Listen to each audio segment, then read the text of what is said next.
तो दो चीज के लिए मैंने मैग्नेटिक फील्ड फाइंड कर लिया था ना। अपन लोगों ने फाइंड करा था, एक तो circular current carrying circular arc के लिए किया था, और दूसरा किसके लिए किया था, current carrying due to finite wire या इनफाइनाइट वायर, स्ट्रेट इनफाइनाइट या फाइनाइट वायर, जो भी था वो एक ही केस में था। ठीक है, दोनों के लिए मैग्नेटिक फील्ड जो हम लोगों ने किया था फाइंड, वो बायट-सबार्ट लॉ का यूज करके किया था। ठीक है, एक और है जी, सर्कुलर क्वाइल के एक्सिस पे हम लोग मैग्नेटिक फील्ड फाइंड करेंगे। ठीक है, ये थर्ड नंबर है। ये क्या तुम्हारा calculation calculation calculation of magnetic field on the axial position due to current carrying ring या फिर सर्कुलर आर्क, सॉरी, या फिर सर्कुलर रिंग ऐसे बोल सकते हो, या सर्कुलर क्वाइल, है ना। चलो फाइंड करते हैं, कुछ नहीं है, काफी इजी है, बार्ट-सबार्ट लॉ का यूज करके फाइंड करेंगे हम लोग। ये रिंग को ऐसे रख दिया है,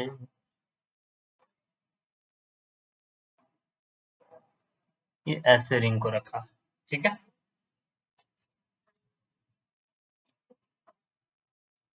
इसमें करंट ऐसे फ्लो हो रहा है, ये वाला डायरेक्शन है करंट का, है ना। रिंग को ये वाला प्लेन में रखा है ऐसे। ठीक है, ये वाले प्लेन में ऐसे लगा के रखा। तो इसका एक्सिस जो होगा, क्या होगा, ये होगा सेंटर से पास कर रहा होगा ऐसे, फिर नीचे चला आएगा, ये ऐसा ही कुछ होगा। ठीक, अब बोला है इस यही एक्सिस है, इसका एक्सिस क्या, किसी भी पॉइंट पी पे हम लोग को मैग्नेटिक फील्ड फाइंड करना है, जो कि इस सेंटर से एक्स डिस्टेंस पे है। इस कॉइल का रेडियस भी आपको मेंशन है, विच इज आर, आर आपको दिया है। इस पॉइंट पी पे अपन को मैग्नेटिक फील्ड की वैल्यू फाइंड करना। कैसे फाइंड किया जाए मैग्नेटिक फील्ड की वैल्यू, बार्ट-सबार्ट लॉ का यूज करना है, तो सबसे पहले एक स्ट्रिप कट करना होगा, क्योंकि उसी के लिए बार्ट-सबार्ट लॉ क्या एप्लीकेबल है अपना। एक स्ट्रिप, दो स्ट्रिप अपन कट करते हैं, इधर स्ट्रिप कट करते हैं जिसका लेंथ है dl, एंड जस्ट उसका सामने एक और स्ट्रिप कट करते हैं, उसका भी लेंथ है dl। ठीक है, तो dl का डायरेक्शन किधर होता है, along the direction of current, बोलो। तो Yes, sir. dl, यहाँ पे dl का डायरेक्शन क्या होगा, यहाँ पे dl का डायरेक्शन ये होगा, है ना, प्लेन का अंदर, ये प्लेन नहीं है dl, इधर है, dl का डायरेक्शन इधर जा रहा है, ये वाला डायरेक्शन डिस्प्ले का अंदर, है ना। क्योंकि करंट प्लेन क्या है, रिंग का प्लेन ऐसा है, ऐसा, तो करंट ऐसा जा रहा है, तो जस्ट इस जगह पे डीएल इनटू द प्लेन जा रहा है, और यहाँ वाले पोर्शन पे, इधर वाला राइट साइड वाला जो डीएल कट किया लेफ्ट साइड वाला, उसमें डीएल का डायरेक्शन किधर होगा, आउटवर्ड, इधर। यही होगा ना, कोई डाउट है इसमें। ये हुआ तुम्हारा डीएल का डायरेक्शन, ये तुम्हारा इनटू द प्लेन है डीएल, ठीक है, और ये आउट ऑफ द प्लेन है, मैंने क्रॉस और डॉट करके भी दिखा दिया। ठीक है, आर का डायरेक्शन किधर होगा, from DL towards point P, यही लेते थे, और यहाँ पे भी यही लेंगे। ये हुआ तुम्हारा डीएल का, सॉरी आर का direction.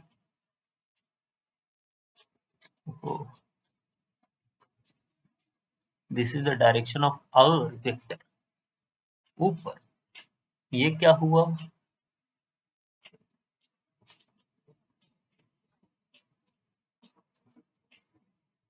This is the direction of R vector. ठीक है, तो पॉइंट पी पे इस डीएल पोर्शन के लिए मैग्नेटिक फील्ड फाइंड करते हैं। ठीक है, बार्ट-सबार्ट लॉ का अपन यूज करते हैं, पार्ट सवार लॉ की वैल्यू क्या बोलती है, mu naught I upon 4 pi R cube into DL cross R. R का डायरेक्शन पता है, डीएल का डायरेक्शन पता है, क्या कोई बताएगा डीएल और आर के बीच में एंगल कितना है? एनी दित्या, क्या आप बताओगे डीएल और आर के बीच में एंगल कितना है?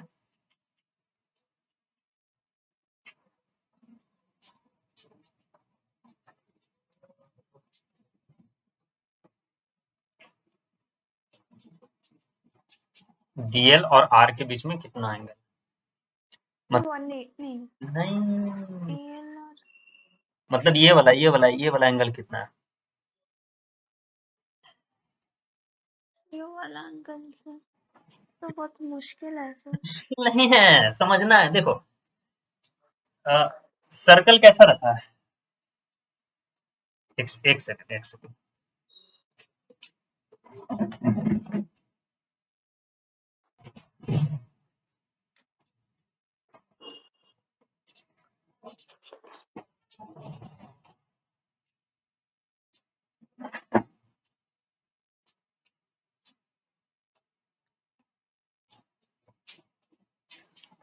देखो सर्कल ऐसे रखा हुआ है, ठीक है, ऐसे दिख रहा है, सर्कल ऐसे रखा हुआ है और इसका एक्सिस क्या है, ऐसे देखो, साइड व्यू देखो, ऐसे इसको उठा के ऐसे रखा, तो इस ब्लैक वाले पेन पे इस पॉइंट के नीब, मान लो कि ये पॉइंट का नीब जो है, पेन का जो नीब है ऊपर वाला, वो पॉइंट पी है, दैट इज इस रिंग का सेंटर से एक्स डिस्टेंस ऊपर है। इस पॉइंट पी पे मैग्नेटिक फील्ड फाइंड करना, ठीक है। तो मैंने क्या किया है, एक यहाँ पे स्ट्रिप कट किया है, ये वाले हाथ पे देखो, यहाँ पे एक यहाँ पे स्ट्रिप कट किया, ये दोनों हाथ जहां पे हाथ लगाया है, ठीक है, स्ट्रिप कट किया है, ये ऐसे रखा हुआ, ठीक है। तो डीएल का डायरेक्शन किधर है, अभी करंट किधर जा रहा है, ऐसे ऐसे करंट जा रहा है, देखो लिखा हुआ है करंट ऐसे जा रहा है। तो यहाँ पे डीएल का डायरेक्शन क्या हुआ, ये हुआ ना, जस्ट यहाँ पे, अगर यहाँ पे आप डीएल का डायरेक्शन यहाँ पे इस वाले हाथ पे फाइंड करते हो, तो डीएल का डायरेक्शन किधर हुआ, इधर हुआ ना, इनटू द प्लेन। ये हुआ तुम्हारा ब्लैक वाला पेन, डीएल का डायरेक्शन दिखा रहा, आर का डायरेक्शन किधर होगा, इधर होगा ना, यही होगा, पॉइंट पी इधर ही जा रहा है। तो देखो, तो क्या डीएल और आर के बीच में एंगल नहीं फाइंड कर सकते हो? ये हुआ तुम्हारा डीएल इधर जा रहा है और ये ऊपर जा रहा है, ये डीएल और आर के बीच में एंगल नहीं दिख रहा, ये एंगल नहीं दिख रहा है डीएल और के बीच में, कितना है, 90 डिग्री, देखो 90 डिग्री, जस्ट यहाँ पे हाथ पे देखो, ये वाले जो मेरा फर्स्ट फिंगर है, यस 90 डिग्री नहीं दिख रहा है, देखो ये इंटू द प्लेन और ये थोड़ा सा टेढ़ा, लेकिन ऐसे देखोगे तो ये 90 डिग्री है, ये देखो, ठीक है। तो ये जो एंगल है यस बेसिकली, ये एंगल है तुम्हारा 90 डिग्री। सिमिलरली ये ये भी एंगल जो है, ये भी एंगल 90 डिग्री है, ये दिख रहा है वैसा, इसीलिए तो मैंने देखो, ये डिस्प्ले कहाँ अंदर जा रहा है डीएल और ये डिस्प्ले का बाहर आ रहा है, ये डिस्प्ले के लॉन्ग नहीं है, ये जो डीएल है नीचे वाला या ऊपर वाला डी, ये ऐसे नहीं जा रहा है, ये ऐसे ऐसे जा रहा है, ऐसे, ठीक है, ऐसे ऐसे, एक अंदर जा रहा है डीएल, एक बाहर आ रहा है, ये दिख रहा है ऐसे लेकिन है ऐसे, इसलिए क्रॉस दिखा दिया, एक डॉट दिखाया, क्लियर है। तो डीएल और आर के बीच में एंगल कितना है, 90 डिग्री है ना। तो इससे डीएल के लिए मैग्नेटिक फील्ड पॉइंट पी पे क्या होगा, तो डीबी की वैल्यू क्या हो जाएगी, mu naught I by 4 pi R cube into DL into R into sine 90 degree, because angle between GL and R is 90 degree, है ना। साइन 90 की वैल्यू क्या होती है, 1 होती है, mu naught I by 4 pi R cube into DL into R, ठीक है, कोई डाउट? अब इस पॉइंट पी पे ये वाला डीएल पोर्शन के लिए मैग्नेटिक फील्ड का डायरेक्शन कोई फाइंड बता कर सकता है, कैसे करोगे, डीएल क्रॉस आर ना, डीएल के अलोंग ये हाथ को भेजा, डीएल क्या है, डिस्प्ले के अंदर, आर किधर है, आर देखो हाथ के ऊपर थोड़ा सा टेढ़ा जा रहा है ना, थोड़ा सा टेढ़ा जा रहा है, ये है तुम्हारा आर का डायरेक्शन, ये तुम्हारा हाथ दिखा रहा है क्या, डीएल का डायरेक्शन, ये तुम्हारा आर का डायरेक्शन, हाथ को ऐसे मोड़ो, इसके अलावा देखो थंब किधर जा रहा है, थोड़ा सा टेढ़ा जा रहा है। क्या समझ में आ रहा है? देखो डिस्प्ले का अंदर भेजा ये, और ये हाथ को थोड़ा सा टिल्ट रखना है क्योंकि आर किधर है, इधर है। ऐसे किया, देखो थंब थोड़ा सा टेढ़ा जा रहा है ऐसे, ऐसे। तो डीएल का डायरेक्ट, यहाँ पे डीबी का डायरेक्शन ये होगा, this is the direction of DB and this DB is perpendicular to the R, है ना? यही तो क्रॉस प्रोडक्ट का प्रॉपर्टी है। जो डीबी होगा वो directly proportional to DL cross R होता है, and this DB is perpendicular to the DL and DB, this DB also perpendicular to the R vector, है ना? चलो सिमिलरली ये वाले डीएल पोर्शन के लिए मैग्नेटिक फील्ड देखो। अब एक तो ये बाहर करोगे हाथ और थोड़ा सा घुमाओगे, ऐसे करोगे बाहर, और ये घुमाओगे किधर, आर के अलोंग। देखो ये भी थोड़ा टेढ़ा जा रहा है। ये तुम्हारा, ये हुआ तुम्हारा डीबी का direction, and this DB is also perpendicular to the R, है ना? ये एंगल ले लो कुछ थीटा, अपना मर्जी से ले लिया, तो ये भी एंगल होगा तुम्हारा थीटा, है ना? तो ये एंगल कितना हो जाएगा, 90 माइनस थीटा। सिमिलरली ये वाला एंगल कितना हो जाएगा, ये भी 90 माइनस थीटा।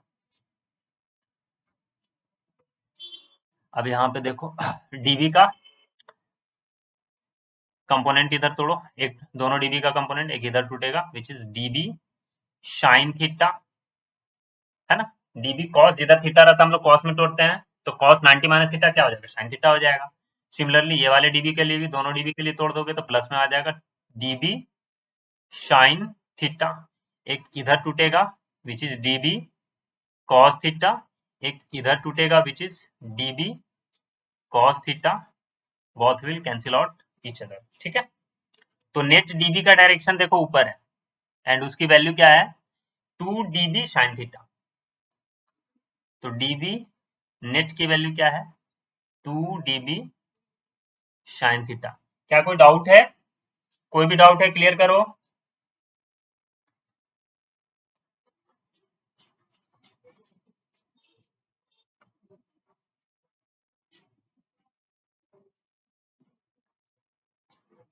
सर जब यहाँ पर 90 माइनस थीटा किया था उसके बाद ये वाले एंगल्स क्यों दिए हैं, हाँ, डीबी साइन थीटा और डीबी ए? आवाज नहीं आया, फिर से बोलना। सर डीबी साइन और डीबी साइन, जो dB plus dB sine theta plus dB sine theta आया, ये क्यों आया है? हाँ देखो देखो, एक इसके लिए कंपोनेंट टूटेगा which is dB sine theta, और इस इधर ही टूटेगा ना, और एक इसके लिए टूटेगा। दोनों के लिए एंगल तो 90 माइनस थीटा ही है ना, ये देखो एंगल, ये भी एंगल 90 माइनस थीटा, और ये भी एंगल 90 माइनस थीटा। दोनों के लिए तो एंगल 90 माइनस थीटा ही है ओके। है ना? तो साइन थीटा में टूट जाएगा।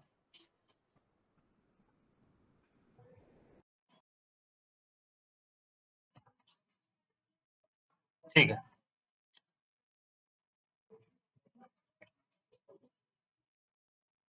तो क्या वैल्यू हो जाएगी डीबी नेट की, 2 dB sine theta.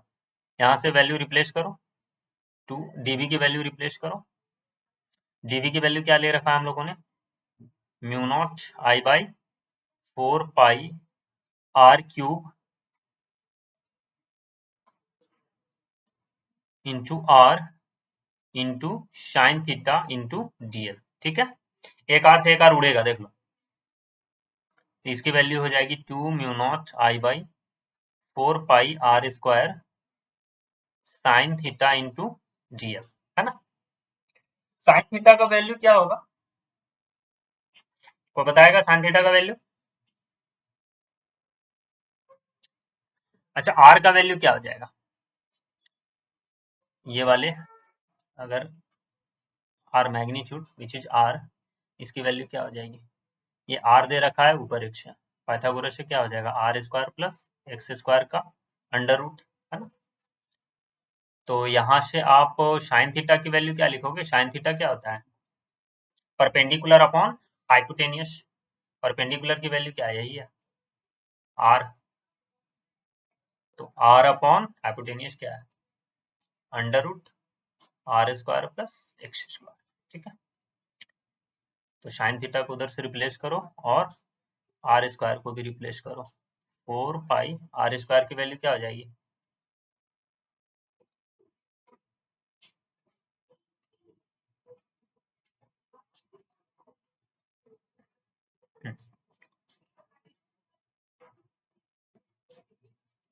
Are square का value R square plus x square and sine theta का वैल्यू क्या हो जाएगा, R upon under root R square plus x square into TL.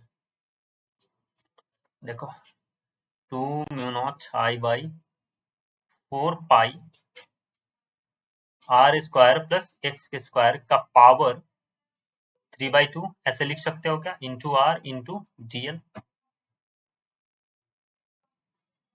कैसे लिख सकते हो,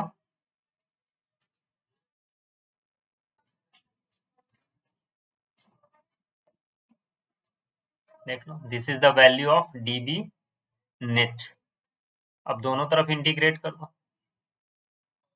देखो ये वाला अंदर वाला पोर्शन तो सारे कांस्टेंट है, इसको इंटीग्रेशन का बाहर ले सकते हो आप। तो डीवी नेट, ये तो खैर इंटीग्रेट होगा तो बी नेट हो जाएगा। ये वैल्यू हो जाएगी 2 mu naught I into R divided by 4 pi R square plus x square का power 3/2 integration of DL. Integration of DL का वैल्यू क्या होगा, कहां से कहां इंटीग्रेट करोगे वो देखो, दो स्ट्रिप कट किया है ना, डीएल तुम्हारा क्या हुआ, स्ट्रिप का लेंथ हुआ है ना। तो दो स्ट्रिप कट किया है, डीएल के रेस्पेक्ट में इंटीग्रेट करो डीएल, तो बेसिकली ये एक पोर्शन जो कट किया है, एक स्ट्रिप जो कट किया है, ये आधा रिंग को ये कवर अप कर लेगा और आधा रिंग को दूसरा वाला स्ट्रिप कट कर कवर अप कर लेगा। आधा रिंग को ये कवर अप करेगा और आधा रिंग को सेकंड वाला स्ट्रिप कवर अप करेगा। तो 0 से पाई आर इंटीग्रेट कर दो। डीएल तुम्हारा क्या हुआ, लेंथ ऑफ दैट स्ट्रिप, और लेंथ ऑफ द कॉइल क्या होता है, टोटल लेंथ, उसका पेरीमीटर 2 पाई आर। तो 0 से पाई आर कर दो इंटीग्रेट, है ना। तो इसकी वैल्यू हो जाएगी 2 mu naught I into R divided by 4 pi R square plus x square का पावर 3/2 इंटू डीएल। इसका लिमिट्स पुट कर दो 0 से पाई आर। तो इसकी वैल्यू क्या हो जाएगी, 2 mu naught I into R into pi into R divided by 4 pi upon R square plus x square. देखो पाई से पाई उड़ जाएगा, ठीक है।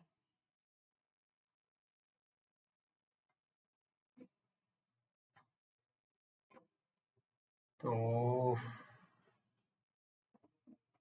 इसको ऐसे याद रखो, mu naught I into 2 pi R square, ऐसे लिख सकते हो, divided by 4 pi R square plus x square का पावर 3/2, है ना। तो ये तुम्हारा नेट मैग्नेटिक फील्ड की वैल्यू है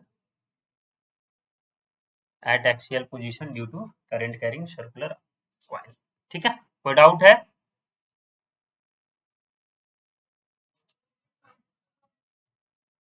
नोट हो गया सारे लोग का, ठीक है। नेक्स्ट इंपॉर्टेंट इसमें डायरेक्शन ऑफ मैग्नेटिक फील्ड। इसमें डायरेक्शन कैसे फाइंड करोगे, यहाँ पे देखो तो डायरेक्शन क्या है, हुआ किधर हुआ है, जो करंट का डायरेक्शन ये था। इसमें करना है, ट्रिक बताता हूँ, curl the finger along the direction of current. अगर सर्कुलर कॉइल के लिए ऐसे, सर्कुलर कॉइल के लिए, करंट कैरिंग सर्कुलर कॉइल के लिए एक्सिस पे मैग्नेटिक फील्ड का डायरेक्शन फाइंड करना है, तो मैग्नीट्यूड तो फाइंड करने सीख लिया, बेसिकली डायरेक्शन है। तो curl the finger along the direction of current, the direction of thumb is the direction of magnetic field at the axial points. देखो करंट के अलोंग फिंगर को कर्ल करो, करंट क्या हो रहा है, इनटू द प्लेन ऐसे भाग के ऐसे आ रहा है ना, ऐसे रखा हुआ ना, रिंग तो ऐसे रखा हुआ, करंट इसके अराउंड ऐसे ऐसे ऐसे ऐसे फ्लो कर रहा है, तो ऐसे कर्ल कर दो, थंब ऊपर जा रहा है, नेट मैग्नेटिक फील्ड का डायरेक्शन आया भी किधर है, ऊपर ही आया। बाकी मैग्नीट्यूड तो आप फाइंड करने जानते ही हो। तो यहाँ पे देखो, अगर मान लो कि डायरेक्शन ऑफ करंट रिंग ऐसे रखा हुआ है, रिंग ऐसे रखा हुआ है, करंट ऐसे फ्लो कर रहा है, ऐसे करंट फ्लो कर रहा है। कैसे? तो करंट मैग्नेटिक फील्ड का डायरेक्शन एक्सिस पे कोई बता सकता है? इधर होगा।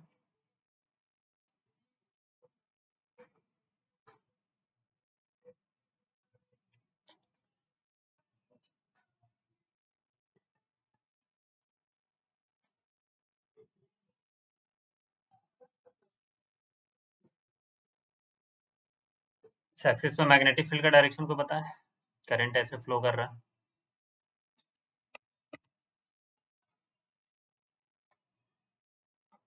मतलब यहाँ पे डिस्प्ले का बाहर आ रहा है करंट, यहाँ पे डिस्प्ले का बाहर आ रहा है करंट, यहाँ पे डिस्प्ले का अंदर जा रहा है करंट। तो क्या करोगे?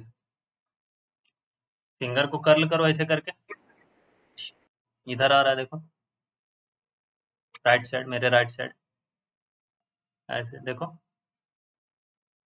डिस्प्ले का बाहर आ रहा है, डिस्प्ले का बाहर इधर करंट है, सॉरी ये डिस्प्ले का अंदर ये क्रॉस है। तो मैग्नेटिक फील्ड का डायरेक्शन किधर है? इधर है, एक्सिस पे, कहीं पे भी, जहां पे भी मैग्नेटिक फील्ड फाइंड करना, इधर भी चाहे इधर भी, दोनों डायरेक्शन में मैग्नेटिक फील्ड राइट साइड ही होगा। रिंग के आइदर साइड मैग्नेटिक फील्ड का डायरेक्शन सेम ही है, चेंजिंग कुछ नहीं होगा। अगर करंट का डायरेक्शन मैं अपोजिट कर दूं,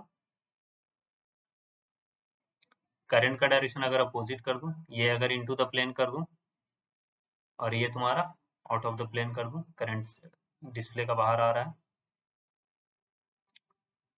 तो यहाँ पे मैग्नेटिक फील्ड का डायरेक्शन किधर होगा?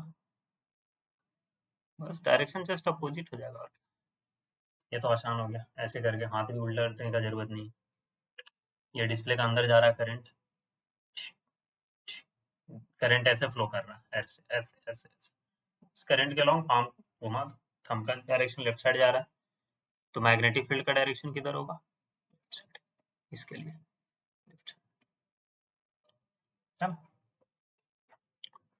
तो यहाँ पे बेसिकली क्या हुआ, the magnetic field is in the same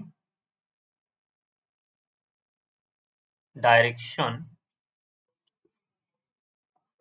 along the axis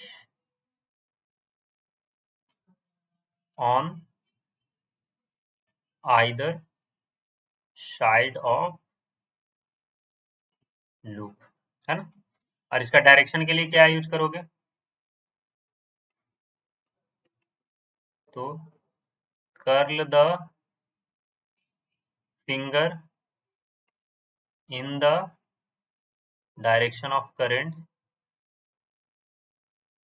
the direction of thumb is the direction of magnetic field at axis of coil। ठीक है, नोट डाउन करिए।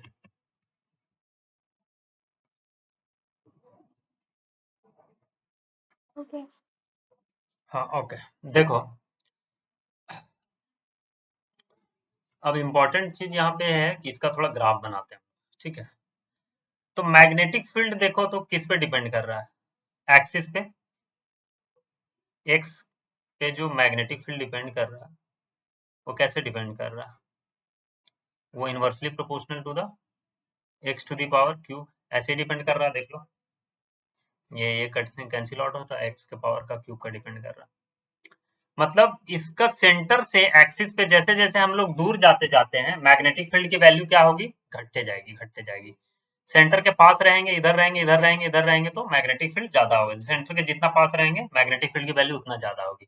ऐसे भी बाइट सबाइट लॉ से क्लियर है, करंट का जितना पास रहोगे मैग्नेटिक फील्ड वहां ज्यादा होती है, करंट से जितना दूर भागोगे मैग्नेटिक फील्ड उतना कम होता जाएगा। ठीक है, तो यहाँ पे भी सेम सीन बन रहा है। सेम ही चीज हो रहा है। तो इसका जो ग्राफ है वो बनेगा कुछ एक्स का रिस्पेक्ट में जो ग्राफ बनेगा ऐसा बनेगा।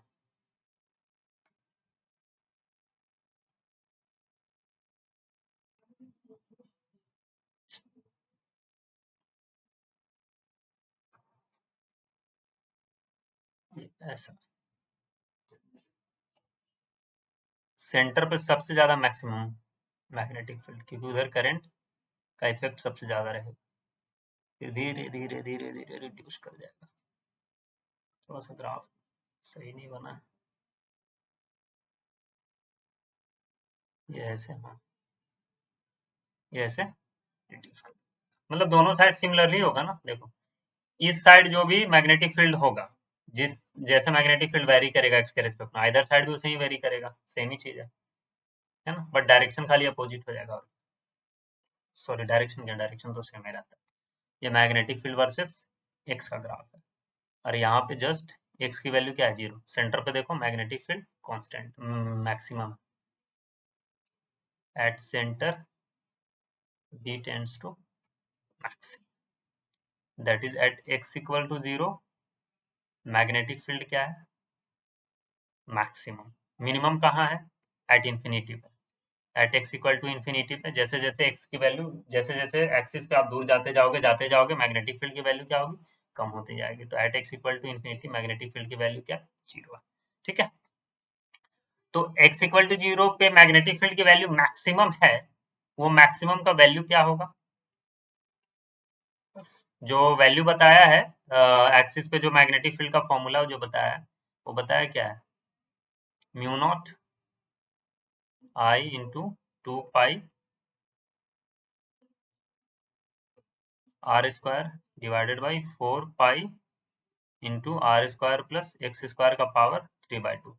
एक्स का वैल्यू 0 पुट कर दो, देखो कितना वैल्यू आ रहा है, बी मैक्स की वैल्यू, ये mu naught I by 2 pi R square by 4 pi, x का वैल्यू 0 हो जाएगा तो आर का क्यूब हो जाएगा, एक ये से कैंसिल आउट हो जाएगा, पाई से पाई उड़ जाएगा, mu naught I by 2 are.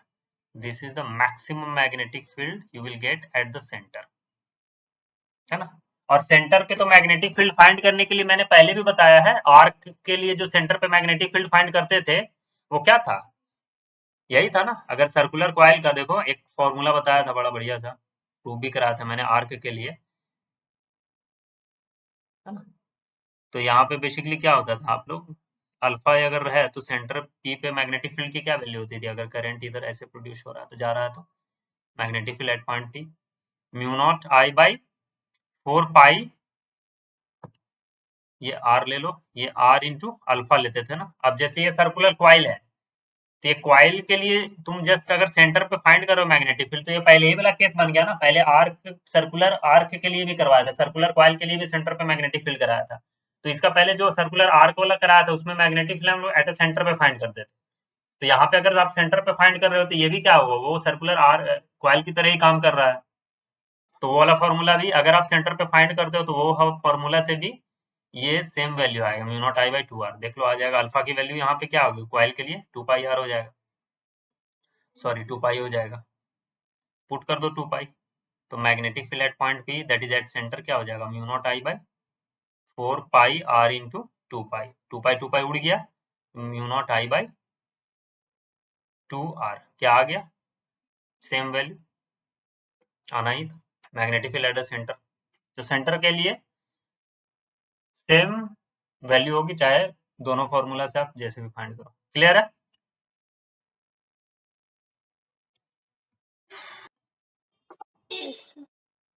Okay.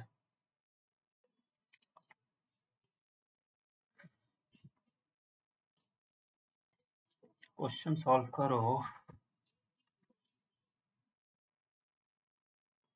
Figure shown, find the magnetic field at point P. ठीक है, ये सर्कुलर कॉइल है, एक कॉइल ऐसे प्लेस्ड है,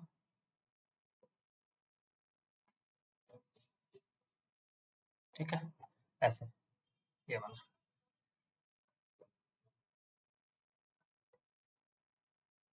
और इसमें करंट ऐसे फ्लो हो रहा है, ठीक है। एक और सर्कुलर कॉइल है,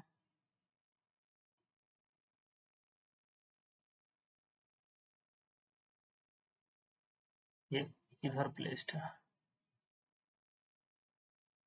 ऐसे, ये वाला ऐसे, ऐसे,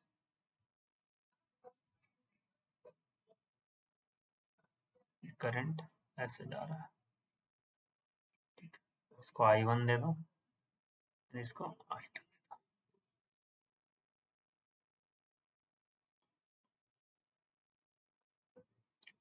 ये है तुम्हारा पॉइंट P,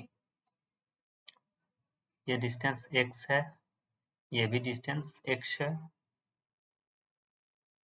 ये रेडियस का वैल्यू R1 है कॉइल का, इसका रेडियस का वैल्यू R2 है।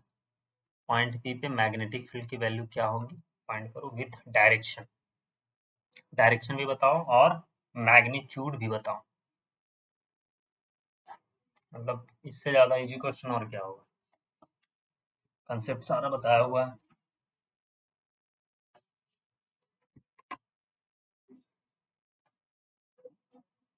बता दूं क्या?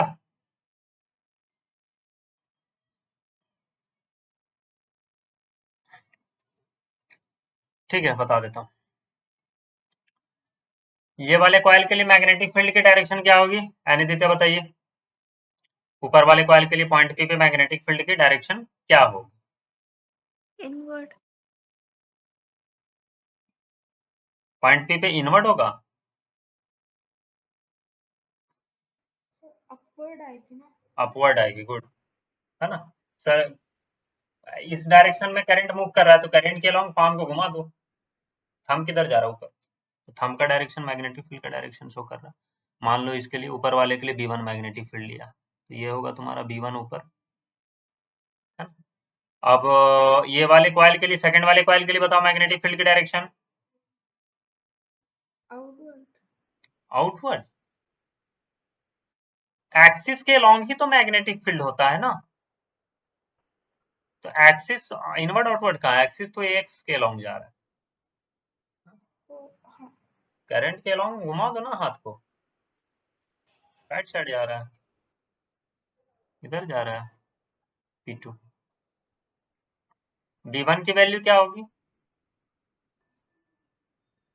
बता रखा है ना, mu naught I by I1 into pi R1 का स्क्वायर,